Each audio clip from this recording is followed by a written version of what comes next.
도시락통 안에 머리카락이 있더라고요. 그런데 그게 저희 엄마 머리였어요. 여기는 충청북도 괴산의 한 시골 마을. 60대 남성 강노인은 지난 1년간 매일 같은 시간 마을 버스 정류장에서 도시락을 받았습니다. 누가 주는지도 모르고 왜 주는지도 모른 채 말이죠. 그런데 마지막 날 그 도시락 안에서 믿을 수 없는 쪽지 하나가 나왔습니다. 거기엔 이렇게 쓰여 있었습니다. 당신이 저를 기억하지 못하셔서 저는 매일 당신을 보러 왔어요. 그리고 그날 이후 도시락은 사라졌고 쪽지를 쓴 사람 역시 흔적도 없이 사라졌습니다. 이 영상은 그 도시락에 담긴 40년간의 진실, 그리고 한 가족이 숨긴 비밀을 따라갑니다. 본격적인 이야기로 들어가기 전 구독과 좋아요 한 번씩 눌러주세요. 당신의 클릭이 다음 이야기를 만듭니다. 강노인은 66세의 나이에 접어들며 뭔가 이상함을 느끼기 시작했다. 그건 기억의 틈이었다. 예전처럼 숫자가 기억나지 않고 사람의 얼굴이 흐려졌다. 그는 아내 없이 혼자 살고 있었다. 아내는 10년 전 뇌졸중으로 세상을 떠났고 아들은 수도권에서 바쁘게 살았다. 명절 아니면 얼굴도 보기 어려웠다. 그런데 그해 가을, 평소처럼 밭일을 마치고 돌아오던 길, 버스 정류장 옆 벤치 위에 놓인 빨간 보자기에 눈이 갔다. 도시락통이었다. 처음엔 누가 흘리고 간 줄 알았다. 하지만 다음 날 또 있었다. 셋째 날, 넷째 날 매일 같은 시간, 같은 장소에 같은 보자기. 그리고 안에는 갓 지은 밥, 따뜻한 국, 조선간장에 졸인 멸치볶음 같은 정갈한 반찬들이 담겨 있었다. 처음 3일은 먹지 않았다. 하지만 냄새와 따뜻함에 이끌려 결국 젓가락을 들었다. 처음 먹어보는 음식인데도 왠지 아주 오래전에 먹어본 것 같은 이상한 익숙함이 스쳤다. 그건 아내가 생전에 자주 해주던 방식과 너무도 닮아 있었기 때문이다. 하지만 그는 분명히 기억했다. 아내는 죽었다. 직접 손으로 병원 침대 시트를 덮었던 기억까지 생생했다. 누군가가 나를 알고 있다. 하지만 왜 매일 도시락을 놓고 가는 걸까? 누구지? 그는 며칠간 일부러 정류장 근처에 숨어서 지켜봤다.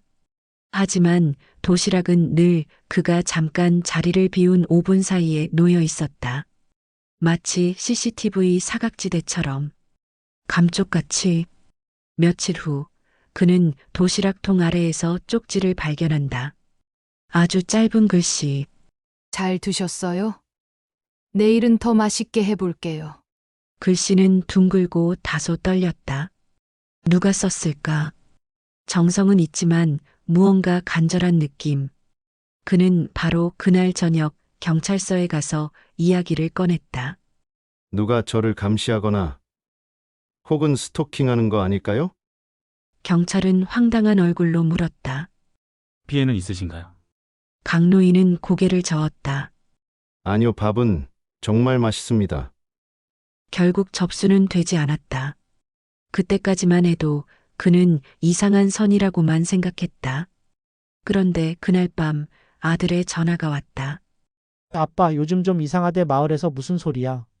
누가 도시락 싸다 줬다며? 말도 안 되는 소리 좀 하지 마요. 그때 깨달았다. 이 도시락이 단순한 호의가 아니란 걸. 과거에서 혹은 가족 중 누군가가 보낸 무언가란 걸.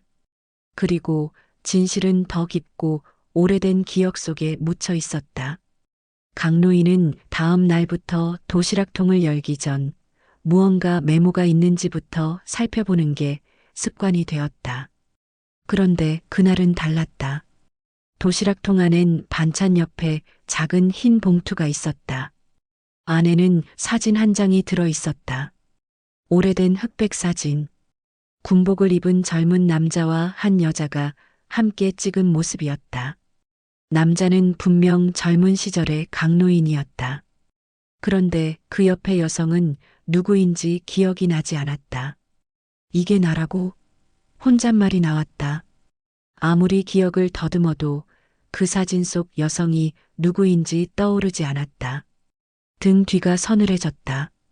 알 수 없는 감정이 일렁였지만 어디서부터 무엇을 의심해야 할지도 알 수 없었다.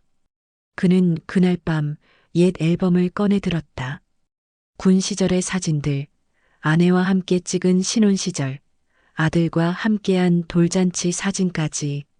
그런데 그 사진은 그 어디에도 없었다.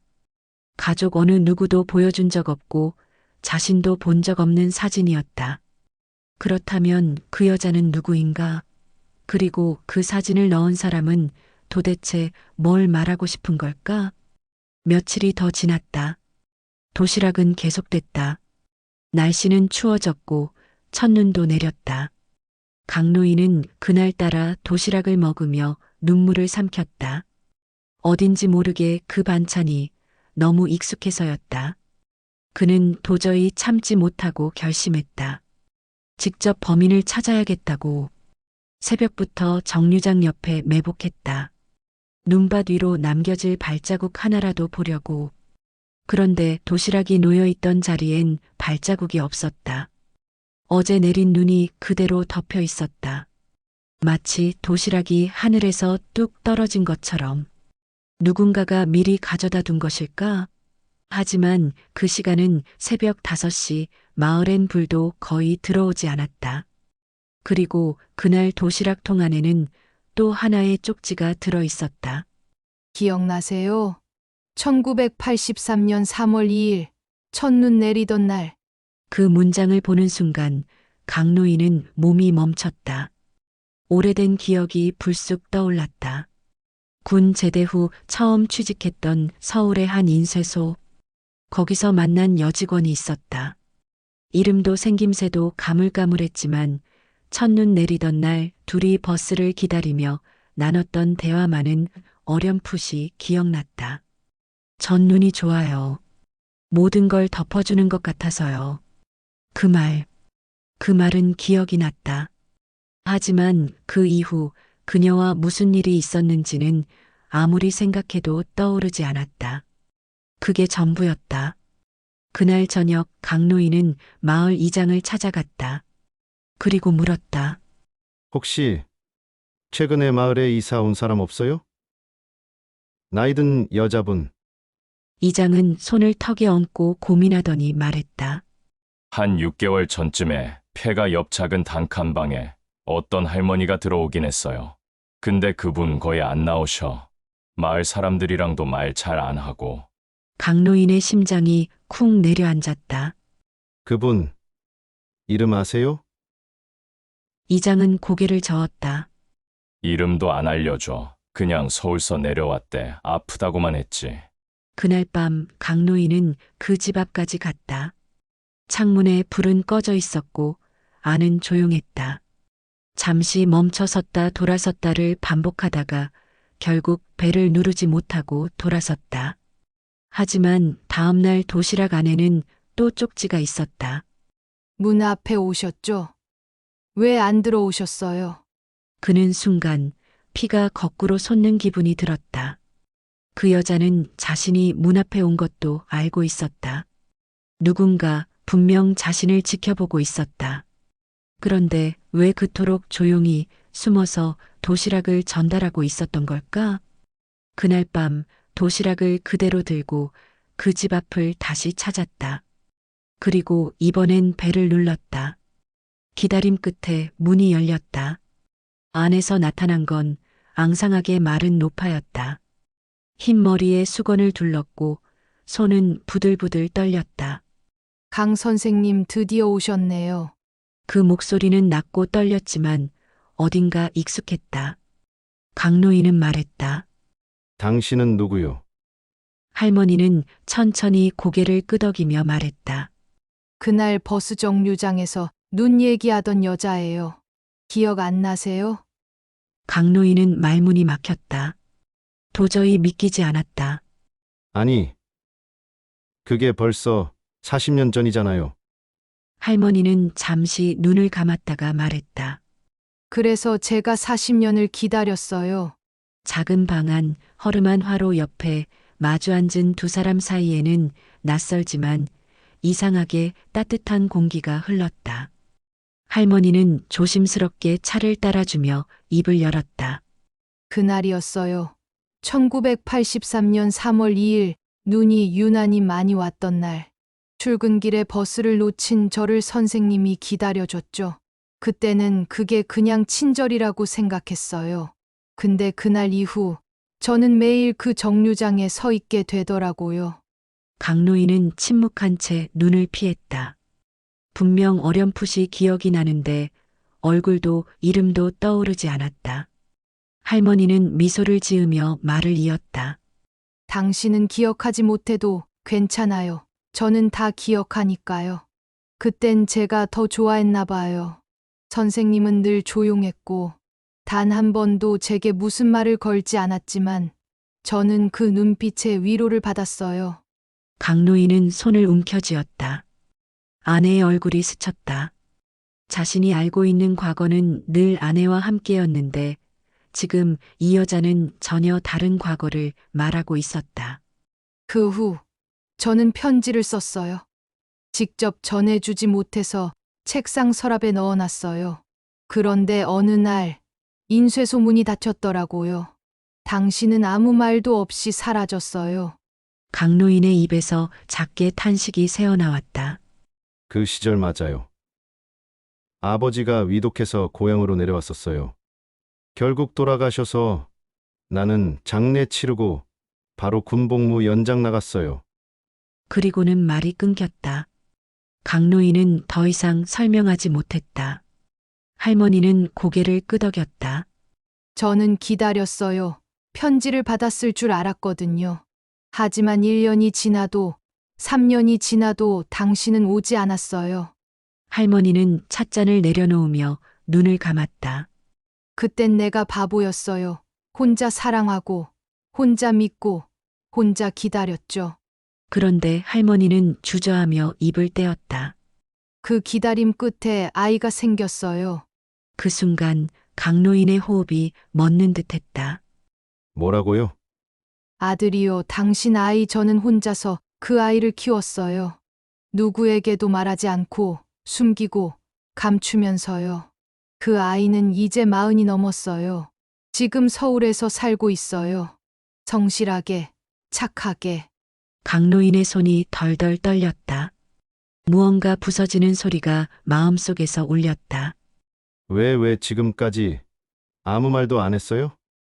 할머니는 강노인을 바라보며 담담하게 말했다.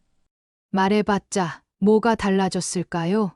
당신은 이미 가정을 꾸렸고, 아이도 있었고, 당신 아내가 세상을 떠났다는 걸 알았을 때, 그때서야 늦었지만 나라도 뭔가 하고 싶었어요. 그래서 도시락을? 아들이 아버지를 너무 궁금해했어요. 하지만 제가 겁이 났어요. 만나게 해줄 수는 없었기에 대신 매일 도시락을 싸며 제 마음으로 안부를 전했어요.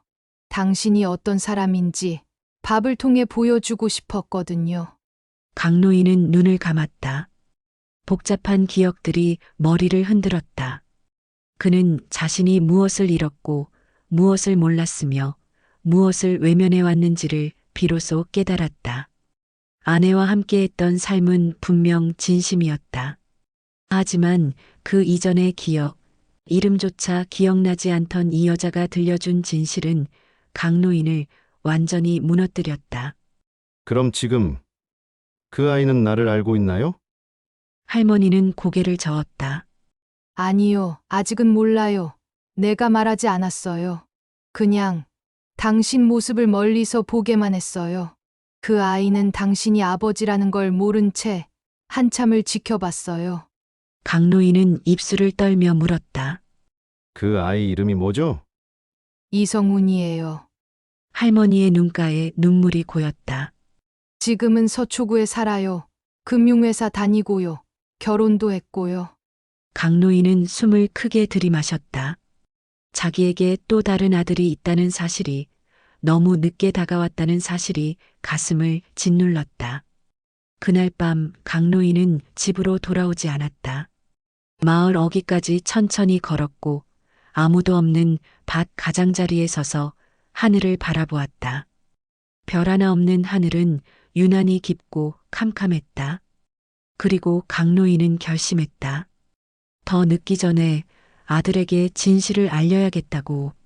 강노인은 집에 돌아온 후 며칠 동안 밥도 먹지 못했다. 잠도 제대로 자지 못했다. 머릿속에선 그 이름만 맴돌았다. 이성훈. 40이 넘은 나이 자신과는 단 한 번도 대화를 나눈 적 없는 또 다른 아들. 자신의 존재도 모른 채 살아온 생명. 강노인은 서랍 깊숙이 묻어두었던 아내와 아들의 사진을 꺼내 들었다. 첫째 아들 태영의 성장기 앨범, 생일 사진, 졸업식, 군입대, 결혼식. 그렇게 함께한 세월이 있었지만 정작 강노인은 가족과 깊이 연결되어 있지 않다는 걸 그제야 알았다. 그는 무심했고 무뚝뚝했고 늘 일만 했고 감정을 표현할 줄 몰랐다. 아내는 그걸 참아줬고 아들은 그걸 이해하지 못했다. 그래서 늘 거리감이 있었다. 그런데 지금 기억도 나지 않던 사랑으로 태어난 또 다른 아이가 아무런 기대 없이 멀리서 자신을 지켜보기만 했다는 사실이 강노인을 무너지게 만들었다. 세상이 멈춘 듯 했다. 며칠 뒤 강노인은 다시 할머니를 찾았다. 이번엔 무거운 마음과 함께 도시락통을 들고 갔다. 이건 제가 처음 싸본 겁니다. 도시락이란 걸. 할머니는 미소를 지었다.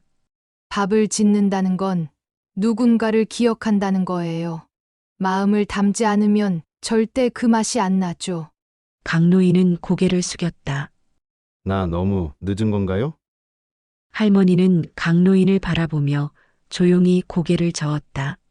지금이라도 진심이면 받아들이겠죠. 아이가 그리 쉬운 성격은 아니지만 아버지를 닮아서요. 며칠 후 할머니는 편지를 한 통 전했다. 성훈에게 전해주세요. 그냥 친구라고 해도 좋습니다. 만나기만 해도. 그 편지를 들고 강노인은 조심스럽게 서울로 향했다. 서초구의 한 금융회사 앞 퇴근 무렵의 복잡한 인파 속에서 강노인은 기다렸다. 멀리서 걸어오는 정장 차림의 남자. 묘하게 낯설지만 자신과 닮은 이목구비. 강노인은 다가가며 말했다. 이성훈 씨 맞죠? 남자는 걸음을 멈췄다. 네, 그런데 누구세요? 강노인은 주춤거리다가 말했다. 저는 당신 어머니 친구입니다. 전해드릴 게 있어서요. 편지를 건넨 강노인은 그대로 돌아섰다. 말도 길게 하지 못하고 숨도 깊이 쉬지 못했다. 그리고 이틀 뒤 강노인의 휴대전화로 전화 한 통이 걸려왔다. 혹시 그날 도시락 이야기 하셨죠? 조용히 시작된 통화는 2시간 가까이 이어졌다. 강노인은 모든 걸 말하지 않았다. 하지만 성우는 그 짧은 대화 속에서 뭔가를 눈치챘다. 혹시 우리 아버지 아니에요? 그 순간 강노인은 아무 말도 하지 못했다. 전화기 너머로 들려오는 긴 침묵, 그리고 작게 들려오는 한숨. 알고 있었어요. 엄마가 말 안 해도 느낌은 있었어요. 그 말에 강노인은 처음으로 눈물을 쏟았다. 자신을 미워할 수도 있었을 그 아이가 그 오랜 세월을 견디며 스스로 정리해왔다는 사실이 너무도 벅찼다. 밥 진짜 맛있었어요. 저도 매일 그 도시락 조금씩 먹었거든요. 그 말에 강노인은 가슴이 먹먹해졌다. 그 도시락 안에는 말로 하지 못한 사랑이, 말로 하지 못한 기억이 담겨 있었던 것이다. 그날 이후 매주 토요일 강노인은 도시락을 2개 싼다. 하나는 자신이 먹을 도시락, 하나는 성훈이 점심시간에 들고 갈 도시락. 그들은 천천히 대화를 시작했다. 가까워지기보단 조용히 함께 시간을 나눴다. 40년의 공백은 쉽게 메워지지 않았지만 도시락은 그 사이를 잇는 다리가 되었다. 한 달 후 폐가에 살던 할머니는 조용히 세상을 떠났다. 편지 한 통만을 남긴 채 나는 이제야 편해요. 매일 도시락을 싸며 나도 당신을 용서했고 나 자신도 용서했어요. 이성우는 이제 당신에게 맡깁니다. 그 아이는 따뜻한 밥보다 더 따뜻한 마음이 필요한 아이예요. 장례식은 조용했다. 성운과 강노인 그리고 마을 몇몇 주민만이 참석했다. 눈발이 날리던 날 좁은 골짜기 납골당 한편에 작은 공간이 마련되었다. 관 위에 올려진 유일한 유품은 한 장의 쪽지였다. 강 선생님, 이제 진짜 잘 먹고 잘 쉬세요. 한때 짝사랑이었고, 그 이후는 원망이었고, 그리고 마지막은 도시락이었다. 그녀는 자신의 삶을 그렇게 정리하고 떠났다. 성우는 묻지 않았다. 왜 이제야 말했냐고, 왜 숨겼냐고. 대신 그는 오히려 말했다. 도시락에 사랑이 담긴 줄은 알았어요. 근데 이렇게 오래된 사랑일 줄은 몰랐어요. 강노인은 한참을 말없이 눈을 감고 있다가 처음으로 말했다. 이기적인 사람이었어. 난 늘 나만 생각했어. 그래서 가족도, 아내도, 너도 전부 다 놓쳤지. 성우는 고개를 저었다. 그래도 도시락을 싸주셨잖아요. 그것도 다 용서고 다 사랑이었겠죠. 며칠 후 강노인은 시골집을 정리했다. 안 쓰던 방에 놓여있던 낡은 도시락 통들을 꺼내 하나씩 닫기 시작했다. 수십 개가 넘는 통, 모두 같은 모양, 같은 무게. 하지만 안에 들어있던 내용은 하나같이 다 달랐다. 그는 그 도시락통에 손편지를 써넣기 시작했다. 성훈아, 아버지는 요즘 이런 생각을 해. 도시락은 이제 반대 방향으로 전해지기 시작했다. 강노인은 매주 토요일 아침이면 기차를 타고 성운의 회사 근처로 갔다. 그리고 직접 도시락을 건넸다. 처음엔 성운이 머뭇거렸지만 점점 그 도시락을 기다리게 되었다. 아버지라는 단어가 익숙해지기 시작했고 도시락통 안에 담긴 손편지를 읽으며 자신도 조금씩 말랑해졌다.